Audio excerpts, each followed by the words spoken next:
You cannot remember being a baby. A wall stands around age 3, and before it, nothing. But those blank years were the fullest of your life. A million brain connections a second. Language, faces, walking from nothing. So where did it go? The same growth that made you learn that fast? Overwrote the memories as you made them. The speed was the erasing. And yet, babies do record. The file may still be there. You have just lost the key, which means there is a stranger inside your own history, someone who lived your most important days and built who you are, and you will never meet them. So let's go back to the very start of it. Right now, try to reach back to the first thing that ever happened to you. Go as far as you can. Past school, past your earliest birthday. Keep going until it just stops. For almost everyone, the wall shows up somewhere around age 3. Before that, nothing. Not a dark room. Not a blurry tape. Just absence. A person lived those years. A person lived. That person was you. And you cannot get back a single afternoon of it. Here's the part that should bother you. Those missing years were not the empty ones. They were the fullest years you will ever live.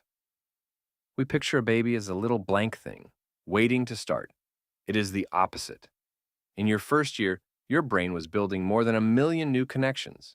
Every second, not every day, every second, you were learning to see, to tell the faces that meant safety from the faces that did not, to sit, to crawl, to stand, to fall, to walk. You learned that a thing still exists when it disappears behind someone's back. You learned your own name, and you cracked the single hardest code a human ever cracks, an entire language from nothing, with no lessons, just by being there. And here's the cruel joke buried in that. That window slams shut. Try to learn a new language at 30, and you will grind for years just to sound like a child who did it in silence, for free, before they were even old enough to remember trying. You will never learn that fast again. Not in school, not for any exam, not ever. The most brilliant stretch of your entire life. And it is a black screen. So where did it go? The easy answer is that you were too small to remember. But that is exactly backwards, and the real answer is stranger. Start with the hardware. A memory of an event, this happened to me, here then, is not stored just anywhere. It is stitched together by a structure deep in your brain called the hippocampus, and stamped with time and place by the front of your brain. And in a baby, those parts are not finished. You could learn a skill. You could soak up a word. But filing a dated personal memory the way you do now? The machine for that was still being built. But there is something else going on. Something that feels almost cruel. The reason a baby learns so impossibly fast is the same reason the memories do not stick. In those first years, the hippocampus is flooded with brand new neurons. It is a construction site that never sleeps, wiring itself at full speed. And here is the catch. Every time you cram new neurons into a circuit, you disturb what was already written there. Scientists call it the neurogenic hypothesis, and they have watched it happen in animals. The furious growth that lets a baby absorb a whole world rewrites the very circuits that were holding the record of it. You were writing so fast, on the same page, over and over, that nothing stayed readable. The speed is the erasing. You paid for the fastest learning of your life, with the memory of it. And on top of that, one more thing was missing. You, not your body. Your sense of being a me. To store the memory I did this, you need an I to hang it on, and the words to shape it into a story. That self and that language only really switch on around age 2. Before that, things happened, but there was no narrator yet to write them down. And notice how strange the shape of this really is. Later, your brain will cement memories just fine. In fact, the years from about 15 to 30 will burn in harder than any others, so vividly that in old age, people reach for their 20s first. Psychologists call it the reminiscence bump. So the machine works. It works beautifully. It just refuses completely to keep the very beginning. Of your entire life, the one stretch sealed off from you is the one that made you. But it is not that a baby remembers nothing at all. Show a 6-month-old a toy today, and tomorrow they can show you they have seen it before. They know their mother's face. They learn the shape of a day. So something is being kept, at least for a while. Which makes the real question sharper. Not, why does a baby fail to remember? But where does it all go a few years on, when you finally turn around and try to look back? So that is it, right? The memories were never really made. Case closed. Except, in 2025, a study cracked that open. Scientists at Yale did something that sounds almost impossible. They put awake babies inside a brain scanner, showed them pictures, and watched the hippocampus in real time. And they measured later which pictures each baby actually remembered. The result stopped them cold. The infant brain was recording. From around the age of 1, the more a baby's hippocampus lit up at something new, the better they remembered it afterward. The memories were being formed, filed, saved, which flips the whole mystery on its head. Maybe the problem was never that nothing was recorded. Maybe it is that the recording is still in there, and you have lost the way in. The file exists. The key is gone. It may not be amnesia at all in the way we thought. It may be a locked door.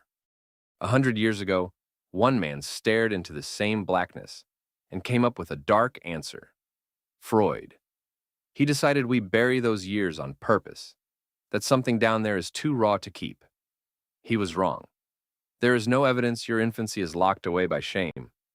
But he did notice one real thing, and he gave it a haunting name.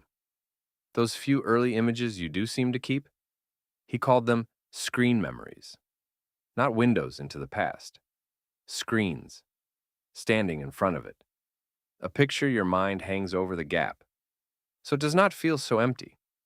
And before you go looking for the one memory you swear you have from back then, be careful with it. That first memory, the birthday cake, the beach, the dog. There's a good chance it never happened the way you see it. Ask people for their earliest memory, and a huge share of them are describing a scene they were shown in a photo, or a story told at the dinner table so many times that it grew pictures. Your mind quietly built it and handed it to you as real. It feels like a memory. It has the warmth, the certainty. But some of our very first memories are gentle forgeries, reconstructed from the outside and stamped as your own. So even the little you think you kept may not be yours. And now it gets even weirder, because this is not purely about biology. The wall is not in the same place for everyone. It moves. In cultures that talk about the past constantly, that tell and retell the family story out loud, people remember further back. Maori adults, whose tradition is soaked in remembering, report first memories from around 2.5, earlier than most. And children whose parents ask them, "And then what happened?" who narrate the day back to them, grow up able to reach further into their own beginnings. Language does not just describe the memory. Language builds the shelf the memory gets to sit on. Talk to a child about their life, and you literally hand them more of it to keep. Now, we do not fully understand this. Not really. Rats forget their infancy too. So part of it is a deep, ancient biological clock we share with animals, older than any word. Whether those first recordings truly survive, sealed somewhere for life, or fade for good, nobody can honestly tell you yet. This is a door science has only just started to knock on. But sit with what we do know, and let it land on you. There is a person inside your own history that you will never meet. They lived about 1,000 days. They were awake for them. They were curious and overwhelmed, and learning harder than you have ever worked at anything. They felt their first fear and their first comfort, and the exact moment a blur of sound became their mother's voice. That person did the heaviest lifting of your entire life. They built the floor you're standing on right now. Your language, your faces, your first idea of what safe feels like. And maybe in the end, that is the whole point. Think about what a baby actually needs, not a perfect diary of every confusing hour. It needs to learn fast and then keep learning, which means wiping the desk clean over and over, so there is room for the next thing and the next.